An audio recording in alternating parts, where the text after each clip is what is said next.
say to the families of the innocents who were murdered 33 days ago, our heart goes out to you. And you show incredible courage being here, and the President and I are going to do everything in our power to honor the memory of your children and your wives with the work we take up here today. It's been 33 days since the nation's heart was broken by the horrific, senseless violence that took place at Sandy Hook Elementary School. 20 beautiful first graders gunned down in a place that's supposed to be their second sanctuary.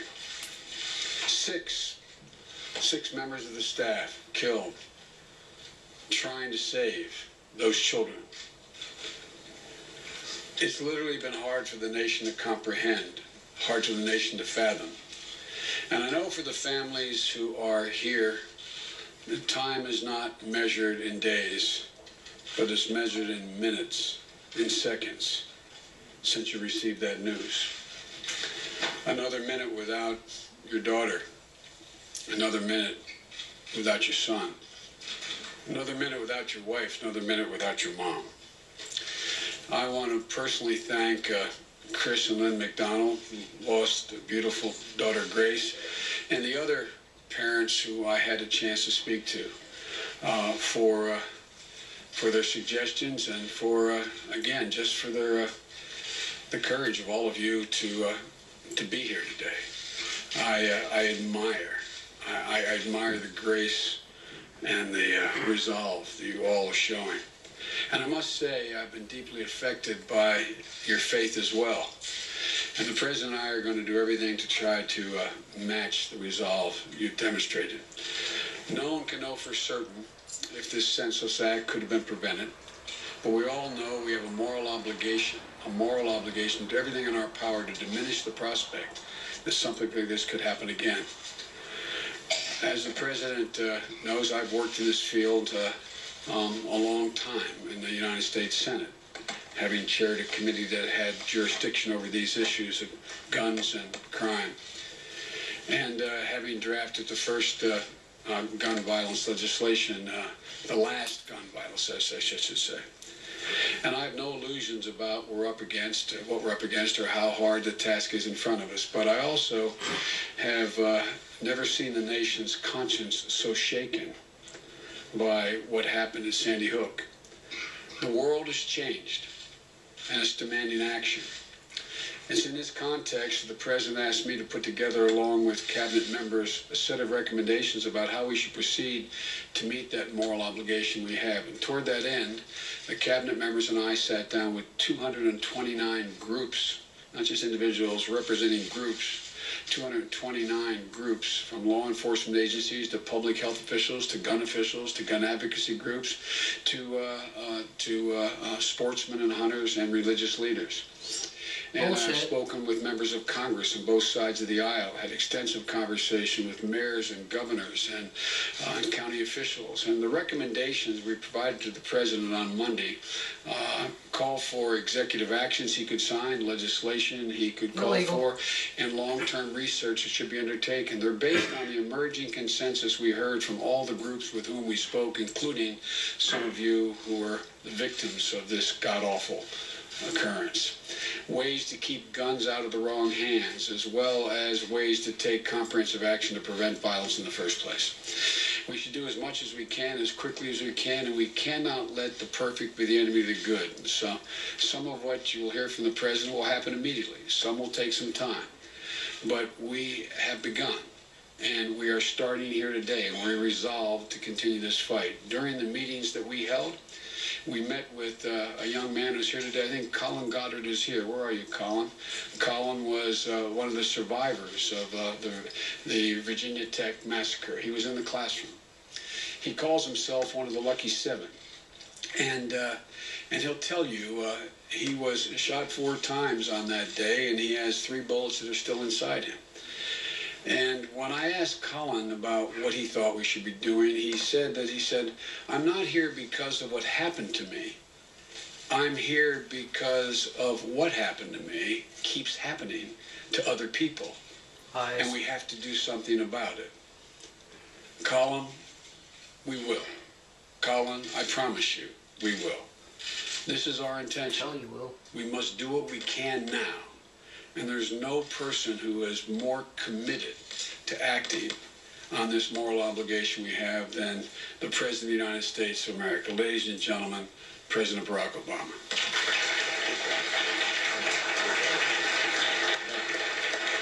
Thank you. Thank you. Thank you so much. Thank you, everybody. Please have a seat. Good afternoon, everybody. Let me begin by thanking our Vice President, Joe Biden, for your dedication, Joe, to this issue, for bringing so many different voices to the table, because while reducing gun violence is a complicated challenge, protecting our children from harm shouldn't be a divisive one. Over the month since the tragedy in Newtown, we've heard from so many, and obviously none have affected us more than the families of those gorgeous children and their teachers and guardians who were lost. And so we're grateful to all of you for taking the time to be here and recognizing that we honor their memories, in part by doing everything we can to prevent this from happening again.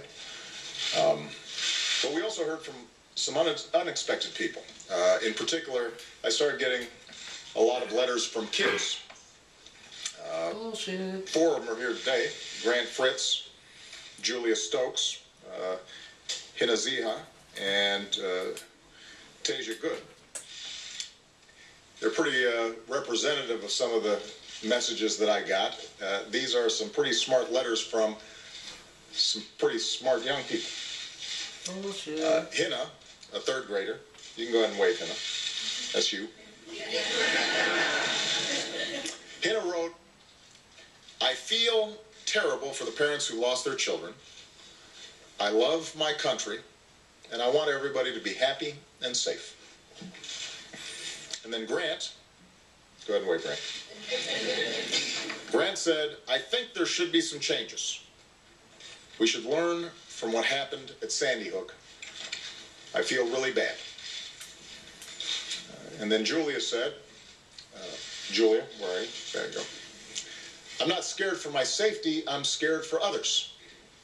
I have 4 brothers and sisters, and I know I would not be able to bear the thought of losing any of them." And these are our kids. This is what they're thinking about. And so what we should be thinking about is our responsibility to care for them and shield them from harm and give them the tools they need to grow up and do everything that they're capable of doing, not just to pursue their own dreams, but to help build this country. This is our first task as a society, keeping our children safe. This is how we will be judged.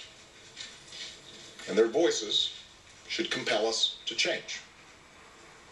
Bullshit. And that's why last month I asked Joe to lead an effort, along with members of my cabinet, to come up with some concrete steps we can take right now to keep our children safe, to help prevent mass shootings, to reduce the broader epidemic of gun violence in this country.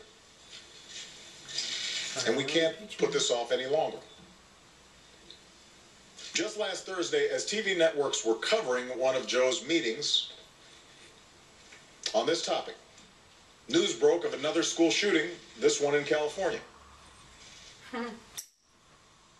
In the month since 20 precious children and 6 brave adults were violently taken from us at Sandy Hook Elementary, more than 900 of our fellow Americans have reportedly died at the end of a gun.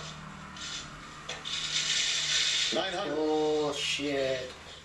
In the past month. And every day we wait, that number will keep growing. Bullshit. So I'm putting forward a specific set of proposals based on the work of Joe's task force.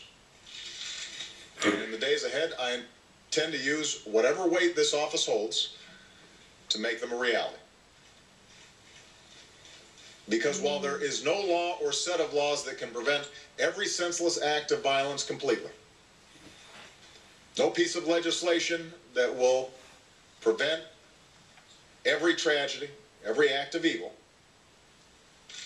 if there's even one thing we can do to reduce this violence, if there's even one life that can be saved, then we've got an obligation to try.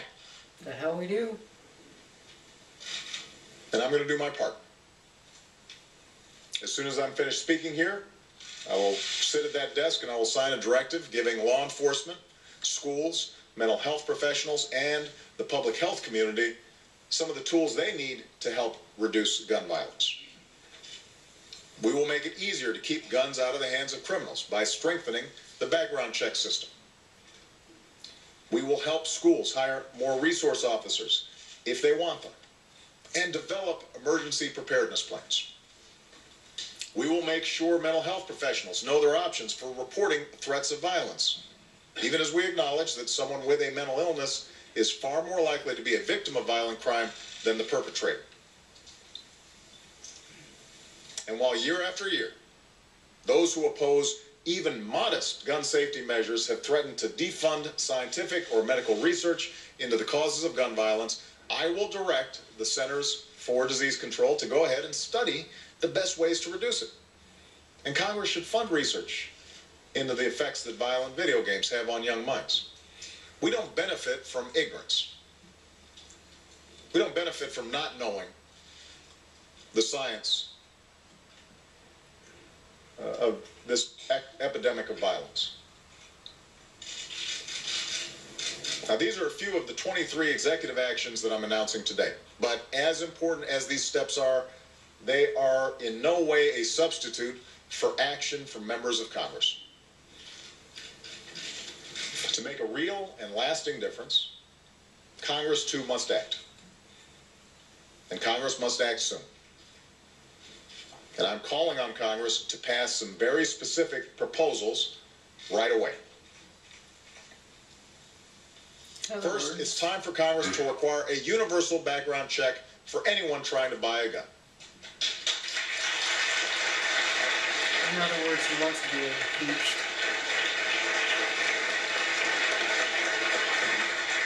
The law already requires licensed gun dealers to run background checks, and over the last 14 years, that's kept 1.5 million of the wrong people from getting their hands on a gun. Bullshit. But it's hard to enforce that law when as many as 40% of all gun purchases are conducted without a background check. That's not safe. That's not smart. It's not fair to responsible gun buyers or sellers. If you want to buy a gun, whether it's from a licensed dealer or a private seller, you should at least have to show you are not a felon or somebody legally prohibited from buying one. This is common sense. Which already happens. And an overwhelming majority of Americans agree with us on the need for universal background checks, including more than 70% of the National Rifle Association's members, according to one survey. So there's no reason we can't do this. Second, Congress should restore a ban on military-style assault weapons and a 10-round limit for magazines. No. Impeachment.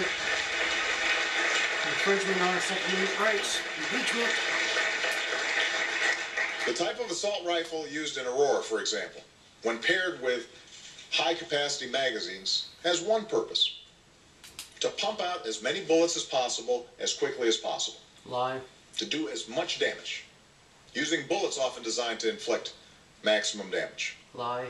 And that's what allowed the gunman in Aurora to shoot 70 people. 70 people, killing 12 in a matter of minutes. Lie. Weapons designed for the theater of war have no place in a movie theater. A majority of Americans agree with us on this. And by the way, so did Ronald Reagan, one of the staunchest defenders of the Second Amendment, who wrote to Congress in 1994 urging them, this is Ronald Reagan speaking, urging them to listen to the American public and to the law enforcement community and support a ban on the further manufacture of military-style assault weapons. Bullshit.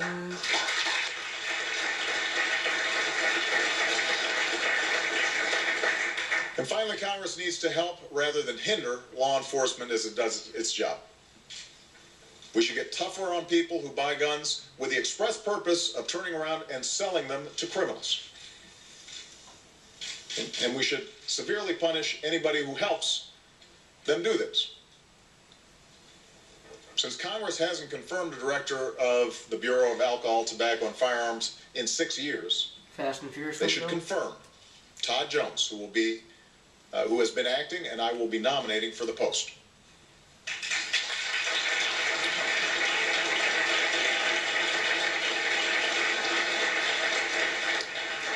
And at a time when budget cuts are forcing many communities to reduce their police force, we should put more cops back on the job and back on our streets. Now, let me be absolutely clear. Like most Americans, I believe the Second Amendment guarantees an individual right to bear arms. Bullshit. I respect our strong tradition of gun ownership. You said the exact opposite. And the rights of hunters and sportsmen. Liar. There are millions of responsible, law-abiding gun owners in America who cherish their right to bear arms for hunting or sport or protection or collection. Yeah, right. I also believe most gun owners agree that we can respect the Second Amendment while keeping an irresponsible, law-breaking few from inflicting harm on a massive scale. I believe most of them agree that if America worked harder to keep guns out of the hands of dangerous people, there would be fewer atrocities like the one that occurred in Newtown. Bullshit. That's what these reforms are designed to do. They're common sense measures. Nope. They have the support of the majority of the American people. And yet, that doesn't mean any of this is going to be easy to enact or implement. If it were, we'd already have universal background checks. The ban on assault weapons and high-capacity magazines never would have been allowed to expire. More of our fellow Americans might still be alive, celebrating birthdays and anniversaries and graduations. Bullshit. This will be difficult. There will be pundits and politicians and special interest lobbyists publicly warning of a tyrannical, all-out assault on liberty. Goddamn right. Not because that's true, but because they want to gin up fear or higher ratings or revenue for themselves. And behind the scenes, they'll do everything they can to block any common sense reform and make sure nothing changes whatsoever. Damn right. The only way we will be able to change is if their audience, their constituents, their membership says this time must be different. Nope. That this time we must do something to protect our communities and our kids. Yeah, drop all gun laws, dumbass. I will put everything I've got into this, and so will Joe. But I tell you, the only way we can change is if the American people demand it. Nope. And by the way, that doesn't just mean from certain parts of the country. We're going to need voices in those areas, in those congressional districts where the tradition of gun ownership is strong, to speak up and to say this is important. It can't just be the usual suspects. We have to examine ourselves and our hearts and ask ourselves what is important. This will not happen unless the American people demand it. If parents and teachers, police officers and pastors, if hunters and sportsmen, if responsible gun owners, if Americans of every background stand up and say, enough. We've suffered too much pain and care too much about our children to allow this to continue, then change will come. Wasn't that used in the 94 crime bill? That's what it's going to take. You know, in the letter that Julia wrote me, she said, I know that laws have to be passed by Congress, but I beg you to try very hard.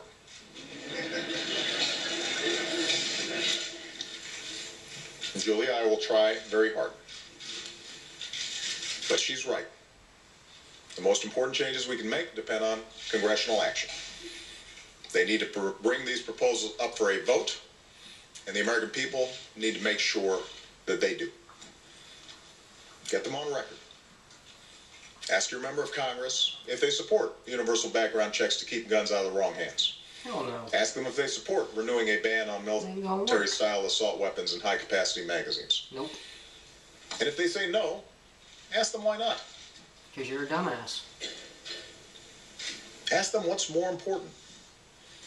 Doing whatever it takes to get a A grade from the gun lobby that funds their campaigns, or giving parents some peace of mind when they drop their child off for first grade.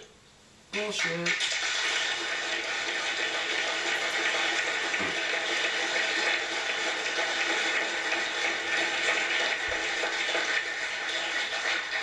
This is the land of the free, and it always will be.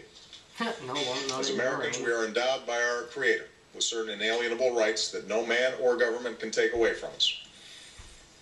Except you, apparently. But we've also long recognized, as our founders recognized, that with rights come responsibilities.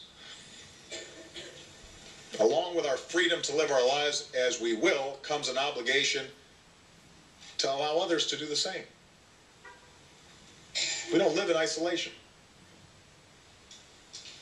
We live in a society, a government of and by and for the people. We are responsible for each other. You know, the right to worship freely and safely, that right was denied to Sikhs in Oak Creek, Wisconsin. The right to assemble peacefully, that right was denied shoppers in Clackamas, Oregon, and moviegoers in Aurora, Colorado. Because of your gun-free zones, That dumbass. most fundamental set of rights to life and liberty and the pursuit of happiness. Fundamental rights that were denied to college students at Virginia Tech, Because of your and high gun-free school zones. students at Columbine, and elementary school students in Newtown, and kids on street corners in Chicago on too frequent a basis to tolerate. Each one of those a gun-free zone. And all the families who've never imagined that they'd lose a loved one to a bullet.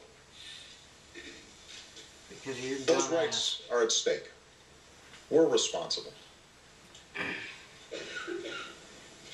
And when I visited Newtown last month, I spent some private time with many of the families who lost their children that day. And one was the family of Grace McDonald.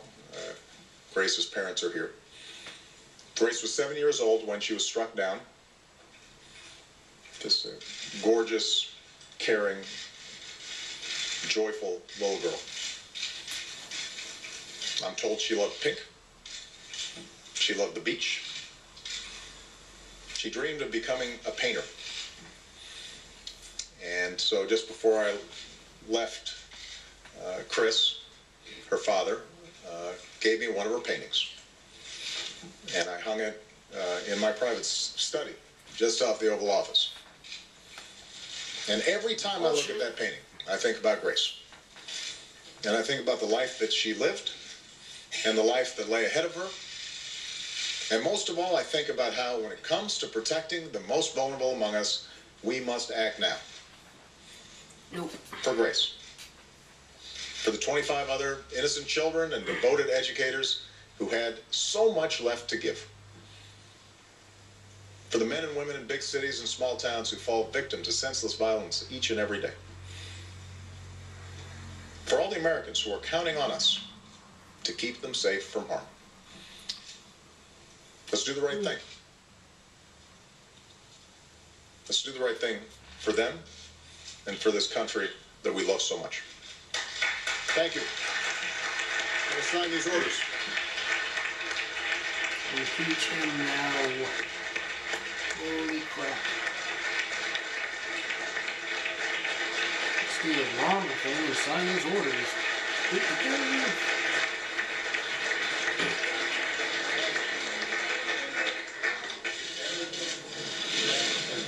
Left-handed traitor.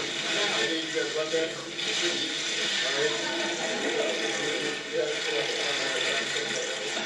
President's now signing 23 executive actions, as he's calling them, 23 separate orders that he's giving right now that do not require congressional authorization.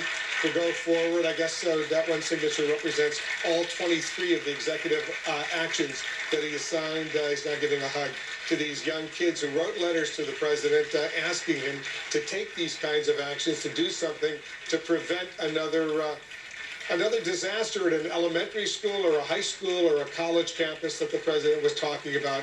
He accepted the recommendations of the Vice President, Joe Biden. There you see the Vice President with the kids as well. Let's talk a little bit about what we have just seen. Gloria Borger is here. John King is with me as well. Gloria, first to you. These 23 actions, and they represent everything from issuing a presidential memorandum to require federal agencies to make relevant data available to the federal background check system, to going ahead and actually nominating a director of the Bureau of Alcohol, Tobacco, and Firearms. He's got a lot of specifics in here. He can do this without legislation, but the big stuff requires legislation. Yeah, the big stuff requires Congress to act, as he pointed out. And I think what we heard today was a president who said to us, I'm putting everything I've got behind this. I intend to use whatever might this office holds. But he was also a president who made it clear that he understands the political realities of all of this, that it's going to be difficult for members on his side of the aisle, as well as Republicans, to sign on to something like renewing the ban on assault weapons. And it was sort of symmetry for me, by the way, to see Joe Biden standing there with the president. Joe Biden in 1990 was the person who was the point man in the Senate to get that original crime bill through that included the assault weapons ban. And he has seen it expire, but he also saw the Democrats lose control of the House very much as a result of that vote. So the president clearly is under no illusions about what he's facing, but I've been told that they're going to do this public outreach as a political campaign using some of the grassroots apparatus. Our congressional team reported this yesterday, using that apparatus to get out the vote. They're going to put a lot of money behind it. They've got Mayor Bloomberg's money behind this. Fascist. They're going to get police officers, sheriffs from all around the country to try and mobilize support. So this is going to be a very large political campaign run by Democrats to convince people on their side of the aisle that maybe they should take the risk, and to convince some Republicans that perhaps one or two of these things they could go along. You know, John, the three most sensitive areas the president is now beginning to move on. He wants background checks, not only for people who go to a gun store that want to purchase a gun, but go to a gun show, go online to buy a gun, sell a gun to a friend or a neighbor. Anyone who purchases a gun should have a background check. He wants a ban on the military-style assault weapons and a ban on those high-capacity magazines, more than 10 rounds of ammunition. Now, those are high hurdles for him to overcome in a Republican majority in the House, where even a bunch of Democrats will be concerned about what he's proposing. In the current math, he can't do it in the House. So he needs to change the current math, and that requires presidential leadership. You heard him ask for help. I can't do this by myself. I need the parents to speak out. I need local officials to speak out. I need you to pressure them when they come home from Washington. This is an interesting challenge for this president. As you know, Wolf, from covering the White House, your time is precious, especially in a second term. He has this short window. He wants to get this fiscal stuff figured out. He wants to do comprehensive immigration reform. That's a big confrontation with the Republican base. He wants to do now sweeping gun control measures. That's a confrontation not just with the Republican base, but including potentially his Democratic leader in the United States Senate. Will President Obama, the leader of the Democratic Party, call out his Democratic leader in the Senate? Will he have a fight with his own leadership? Is it that important to him? When push comes to shove and the Congress says, we can give you this, Mr. President, but not that, will he, as he said, put the whole weight of the office behind it, do whatever it takes? Will he then? That's a huge test when he has many other priorities, and he's thinking, as any second-term president does, about his legacy. Or endanger control of the Senate, because you've got somebody up from Montana, South Dakota, Louisiana, gun states. So will he deliver? He says it's more important. He says it's more important. Let's go to our chief White House correspondent, Jessica Yelling. You're in the auditorium over there where the president just spoke, the vice president spoke, the president signed those executive orders. Is the president ready to do everything he possibly can, not just to get background checks, make them universal, but also to deal with the assault weapons and the magazine clips?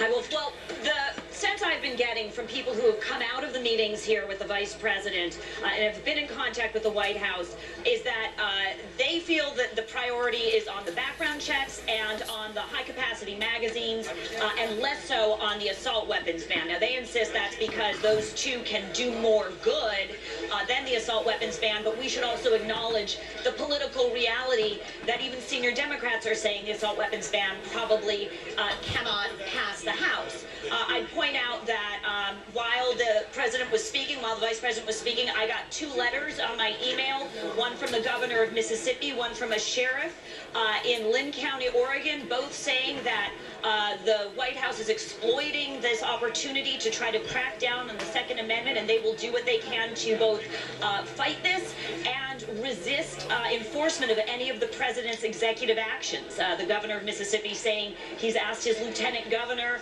and his House Speaker to see what they can do to prevent any of these executive actions from taking effect in the state of Mississippi. Now, as Gloria has said, there's an organization on the Democratic side to mobilize an effort against that and to spread the word, and I can tell you that that will begin as soon as tomorrow, and the Organizing for America is involved in many of the grassroots groups. But the White House can't coordinate with them. So it's sort of a diffuse effort that has to take place out in the country by these groups separate from the White House. One other point I'd make, Wolf, which is that we're told that in terms of new monies going to gun safety efforts, the White House is asking for some approximately $500 million in the 2014 budget that would go to new things including school safety, improved research from the Centers of Disease Control, and more measures for school counselors and school resource officers, Wolf. The research is a sensitive issue. Asking questions about gun safety, by and large, those kinds of questions from the Centers for Disease Control, for example, were barred, but now under this new executive order the president has just signed, people will be able to go ahead and ask those kinds of questions, do that kind of research. It's a sensitive subject. I want everyone to stand by. We're getting reaction from all sides. It's coming in quickly, much more of our special coverage right after this.